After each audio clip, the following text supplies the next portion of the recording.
Hi friends, and welcome back to Healing Space. I am your host, Cara, and today we're going to talk about something I didn't have language for up until probably a few years ago into living with a chronic illness. And once I learned this, things became a lot easier, and it is the difference between capability and capacity. This one idea has the power to change how you see yourself, how you measure your worth, and how you forgive your body for needing what it needs.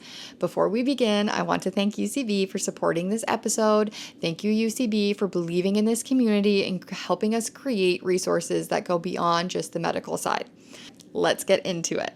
Capability versus capacity. What that actually means is capability is what you're able to do, and capacity is what you're able to access. You might be capable of waking up, showering, going to work, knowing how to do your job so well, being a leader at work, getting all of your emails answered, eating a healthy lunch, going for a walk on your break, and then going out to dinner with friends after and socializing. That's what you know you're capable of. That's what you know that your personality is. You like going out with friends. You love getting work done and projects submitted on time.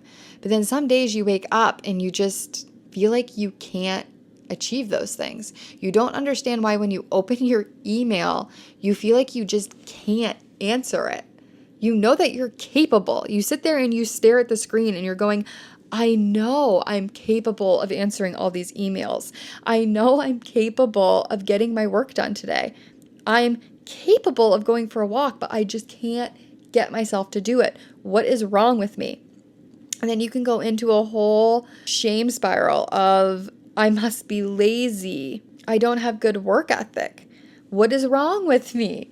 And you may feel these things because it's not lining up with who you are and your usual capability of being able to perform and do things, which is where I want to bring in the idea of capacity. Capacity is what you can access from your capability. Your capability is like your toolbox. It has all of your different tools, your ability to answer emails, your ability to go for a walk. But your capacity is being able to reach in and use the tools. And everyday life affects everyone's capacity. Now, if you throw on having a chronic illness on top of that, it really affects your capacity and ability to access your capability. For example, Lily wakes up and she needs to go to work to do all of the things I've already outlined, answer emails, talk to clients, finish a project, but before she can even get to work, she wakes up and she's in pain. She realizes that her most current recent abscess has drained all over her bed overnight. Now she knows when she comes home, she's going to need to deal with the bed sheets, or she needs to deal with the bed sheets right now. Does she have time to take off the bed sheets and get them in the washer before she goes to work? She's now already trying to figure that out and using up her capacity for the day. And then she needs to shower. She needs to rebandage everything because clearly those bandages fell off. The outfit she planned on wearing, she now can't wear because it is a very light color and she's worried it is going to drain onto it. Now she needs to shower, do wound care, pick a different outfit.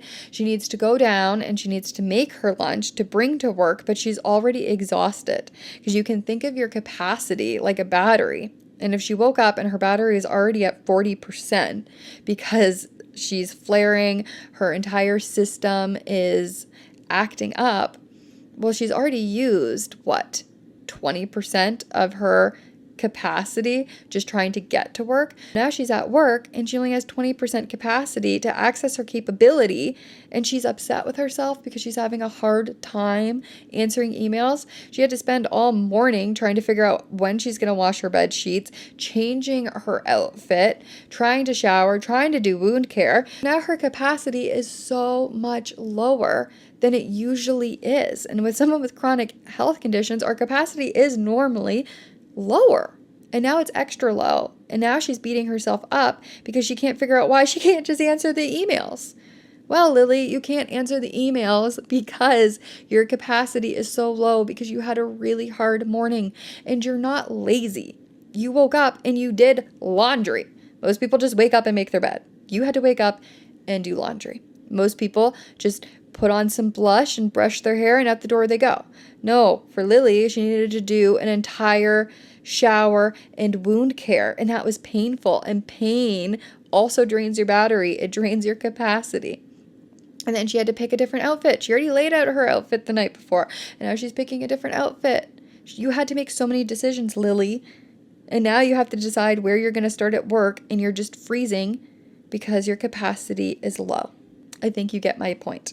Capacity affects your capability. She knows she's capable of answering these emails, but her capacity battery is drained. So she cannot. She simply cannot.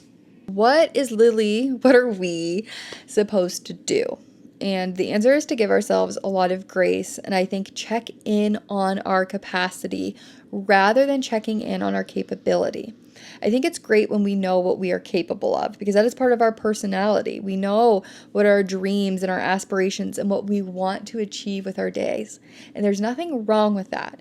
It is wonderful that we want to get up and we want to go to work and we want to perform well at work and we want to go for walks and we want to eat well and we want to socialize and we want a full life, and we can have that full, wonderful life. And it'll be much easier to achieve that full, wonderful life if we start checking in with our capacity rather than our capability. When you get into work, some days when you check in with your capacity, you might be able to knock everything out of the park. But in other days, when your whole morning went wacky because of your HS, you might need to take a few steps back. You might need to go, today, I'm only going to answer the emails and get the mandatory work done. I am not going to go for my full walk. I'm just going to go outside and sit so that I can still have the benefits of being outside without the extra exertion. And I might not go out for dinner. I might pick up food and go home because I need to switch over my laundry. Or instead of going out for food with my friends, I'm going to invite them home to my home, and they're going to help me fold my laundry because they're wonderful friends. It's simply seeing what your capacity is and adapting to that without the shame. Which is the biggest part. When you notice your capacity is low, you don't need to belittle yourself for that. You don't need to go, oh, I'm so lazy. I should just be able to. The just statements also aren't helpful. I should just be able to do this. No, the answer is no. You shouldn't just be able to do it. You have to do a lot to take care of yourself. If you can't get to everything that everyone expects out of you, that's okay. When I started implementing this, an exercise that I used a lot that I've also put into the worksheet that you can access that goes along with this episode is writing down everything you're capable of and celebrating that. Write down everything that makes you you and your capabilities.